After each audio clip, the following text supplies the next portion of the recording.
तो क्या आपको लगता है कि म्यूचुअल फंड सही है? जी नहीं, म्यूचुअल फंड सही नहीं है अगर आप ये 6 गलतियां करते हो एक म्यूचुअल फंड को सिलेक्ट करते समय। कौन सी है ये 6 गलतियां? जी हाँ, यही बताने के लिए here I am professor Saurabh Bajaj welcoming you to Tattva wealth वेदा।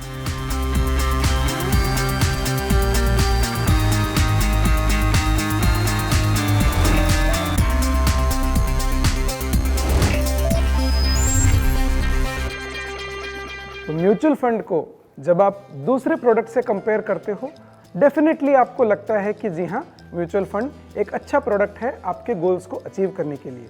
लेकिन क्या इसका मतलब ये है कि सारे के सारे म्यूचुअल फंड्स अच्छे हैं? जी नहीं, इनको सिलेक्ट करते समय आपको कुछ चीज़ों का ध्यान रखना है और ये 6 गलतियां अवॉइड करें।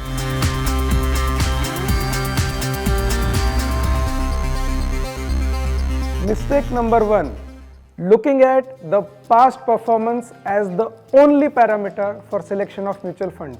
हम में से बहुत सारे लोग ये गलती करते हैं कि जब भी कोई म्यूचुअल फंड सिलेक्ट करना होता है, we just look at the past performance।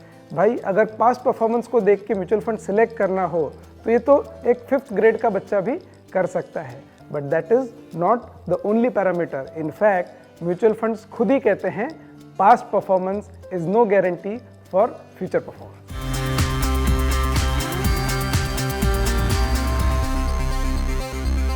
Mistake number 2 है choosing on the basis of rankings और star ratings given by various websites. आप सोच रहे होंगे ये मिस्टेक क्यों है? ये मिस्टेक इसलिए है दोस्तों क्योंकि ये जो रैंकिंग्स या रेटिंग्स दी जाती है ये भी पास्ट परफॉर्मेंस के बेसिस पर ही दी जाती है। और आपने फर्स्ट मिस्टेक में ऑलरेडी देखा है कि पास्ट परफॉर्मेंस को देखते हुए हमें इन्वेस्ट नहीं करना है।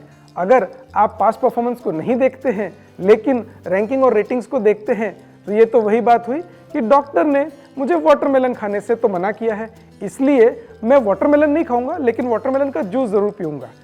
एज सिंपल एज दैट कि जिस तरह से आपको वाटरमेलन अगर मना किया है तो वाटरमेलन का जूस भी उसी से बना हुआ है और आपको अवॉइड करना है।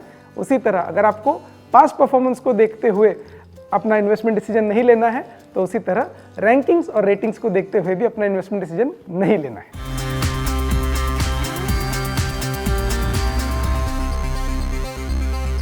Mistake number 3, getting carried away by fancy names. बहुत बार ऐसा होता है कि फंड हाउसेज जो अपना नया फंड लॉन्च करते हैं उसमें कुछ तो एक बड़ा सुंदर सा नाम ऐड कर देते हैं जो आपको अट्रैक्ट कर लेता है। फॉर एग्जाम्पल, अगर कोई फंड का नाम आ जाए चिल्ड्रंस गिफ्ट फंड तो आपको लगता है भाई मेरे बच्चे के लिए तो यही सबसे बेहतरीन फंड होगा। अच्छा, आप मुझे ज़रा बताइए, अगर जैसे हमें कोविड के लिए कोई मेडिसिन लेनी हो तो क्या ये ज़रूरी है कि उस मेडिसिन में कोविड या कोरोना नाम हो तभी वो असर करेगी? वो असर करेगी जब उसके अंदर वो राइट कॉन्स्टिट्यूएंट्स हो। बिल्कुल उसी तरह आपके लिए कौन सा फंड सही है ये उसके नाम पर नहीं बल्कि उसके पोर्टफोलियो कॉन्स्टिट्यूशन पे डिपेंड करता है। So don't get carried away with the fancy name of the fund.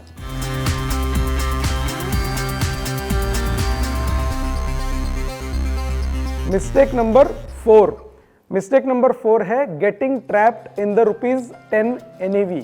ये मिस्टेक आप कब करते हैं दोस्तों?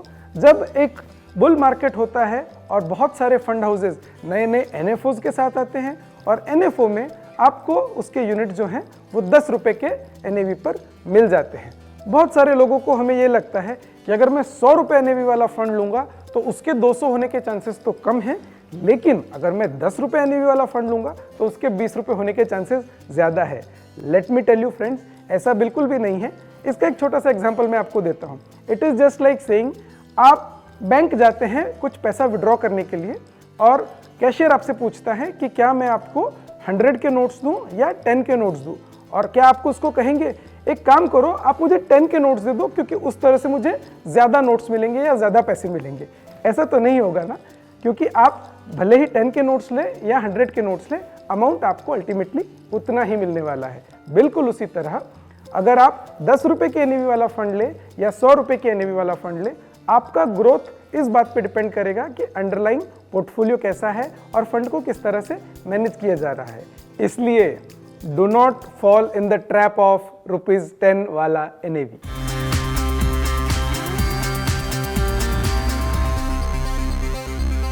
Mistake number 5, selecting a fund based on the monthly dividend promise। दोस्तों, आज से कुछ महीनों पहले तक कुछ फंड्स या कुछ फंड स्कीम्स आपको 1% का मंथली डिविडेंड एक तरह से प्रॉमिस करते थे। हालांकि अब तो सेबी ने भी इस पर रोक लगा दी है, लेकिन एज एन इन्वेस्टर हमें भी ये समझना ज़रूरी है कि यदि कोई इक्विटी बेस्ड फंड है तो वो आपको मंथली डिविडेंड नहीं दे सकता है। तो किसी भी समय आपका फंड का चयन मंथली डिविडेंड के प्रॉमिस को देखते हुए नहीं होना चाहिए, बल्कि उसके अंडरलाइन पोर्टफोलियो और उसके फंड मैनेजमेंट को देखते हुए होना चाहिए।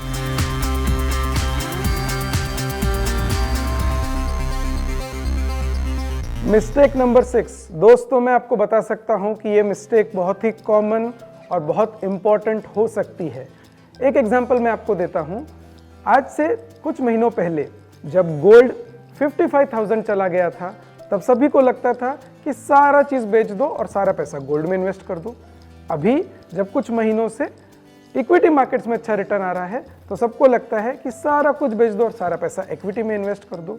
लेकिन ये आपकी एक बहुत बड़ी मिस्टेक हो सकती है जब आप अपना एसेट एलोकेशन छोड़ देते हैं।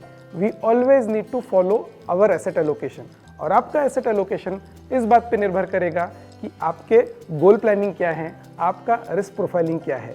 तो हमेशा आपको अपने फंड का सिलेक्शन एसेट एलोकेशन को देखते हुए करना है, न कि इस बात पे को देख के करना है कि रिसेंटली कौन से एसेट क्लास ने रिटर्न्स दिए।